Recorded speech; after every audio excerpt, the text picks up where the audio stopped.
বলুন তো এটি কিসের ভর্তা? দেখে নিশ্চয়ই বোঝা যাচ্ছে না এটা কী দিয়ে ভর্তা করা হয়েছে।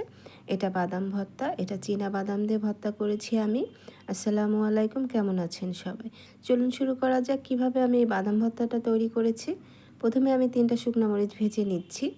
আমি এখানে সরিষার তেল দিয়ে মরিচটা ভেজে নিচ্ছি, যেহেতু আমি বাদাম ভর্তা করব সেজন্য এখানে আমি সরিষার তেল দিয়ে পুরো ভর্তাটা তৈরি করব।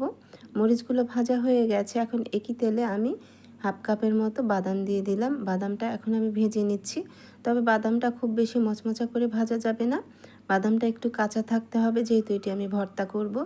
দেখতেই পাচ্ছেন নিশ্চয় 2-1টা বাদাম ফুটে গেছে, তখনই বাদামটা নামিয়ে নিতে হবে, এর থেকে বেশি ভাজা যাবে না।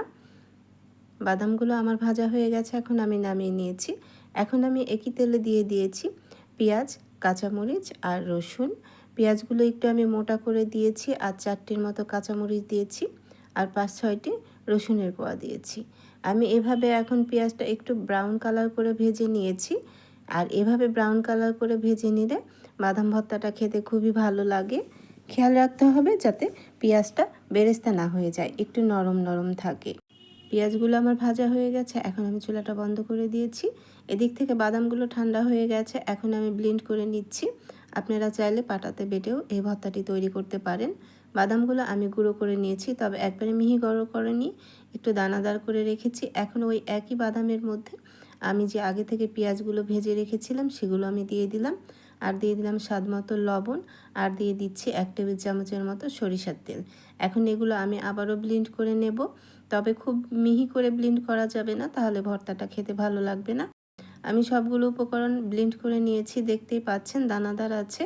এখন আমি এগুলো আবারও ভর্তা করে নেব। বাদাম কিন্তু আমাদের শরীরে অনেক উপকার করে, বাদাম শরীরে ভিটামিন ডি এর চাহিদা পূরণ করে, তাই প্রতিদিন খাবার তালিকায় আপনি বাদাম রাখতে পারেন। এখন আমি ওই শুকনো মরিচগুলো ভেজে রেখেছিলাম লবণ দিয়ে, আমি শুকনো মরিচগুলো ভালো করে গুঁড়ো করে নিয়েছি। যেহেতু আমি আগে লবণ দিয়েছি, অবশ্যই লবণের পরিমাণটা বুঝে দিতে হবে। এখন আরও 2 টেবিল চামচের মতো পেঁয়াজ কুচি দিয়েছি, এখানে আমি কাঁচা পেঁয়াজ কুচিটা দিয়েছি। এখন খুব ভালো করে আমি ডলে নিয়েছি, দেখতেই পাচ্ছেন পেঁয়াজ আর মরিচটা। এখন এখানে আমি আবারও দিয়ে দিচ্ছি 1 টেবিল চামচের মতো সরিষার তেল দিয়ে, এখন আমি আগে থেকে গুঁড়ো করে রাখা বাদামগুলো মরিচ ভর্তার সাথে আমি খুব ভালো করে মাখিয়ে নিচ্ছি, দেখতেই পাচ্ছেন। আর এই ভর্তাটা খেতে খুবই ভালো লাগে, এভাবে আপনারা বাসায় একবার বাদাম ভর্তা করে দেখতে পারেন, খুবই মজা হয় এইভাবে ভর্তা করলে। এখন আমি এখানে দিয়ে দিচ্ছি ধনিয়া পাতা কুচি, তবে এটা অপশনাল, কিন্তু দিলে খুবই ভালো লাগে খেতে, সুন্দর একটা ঘ্রাণ আসে।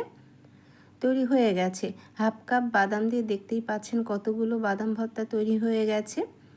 আর এই বাদাম ভর্তাটা আপনি পোলাও, গরম ভাতের সাথেও খেতে পারেন, খুবই ভালো লাগে। তৈরি হয়ে গেছে মজাদার বাদাম ভর্তা। এখন আমি এই বাদাম ভর্তাগুলো পরিবেশন করে দেখাচ্ছি, দেখতে পাচ্ছেন নিশ্চয়ই কতটা লোভনীয় লাগছে দেখতে, আর খেতে তো খুবই মজা হয়েছে। এই বাদাম ভর্তাটা আপনি পোলাওয়ের সাথেও খেতে পারেন, আর গরম ভাতের সাথে তো খুবই ভালো লাগে। আশা করছি আজকে আমার এই বাদাম ভর্তার রেসিপিটি আপনাদের ভালো লেগেছে। বাদাম ভর্তার রেসিপিটি ভালো লাগলে অবশ্যই চ্যানেলটির পাশে থাকবেন ও একটি লাইক, কমেন্ট, শেয়ার করে দেবেন। আর যারা ফেসবুক পেজ থেকে দেখছেন তারা অবশ্যই আমার ফেসবুক পেজটি ফলো দিয়ে রাখবেন ও একটি লাইক, কমেন্ট, শেয়ার করে দেবেন। দীপা কিচেন্স মানে নতুন ও সহজ রেসিপি। আবারও চলে আসবো অন্য কোনো নতুন ও সহজ রেসিপি নিয়ে। ভালো থাকবেন সবাই, আল্লাহ হাফেজ।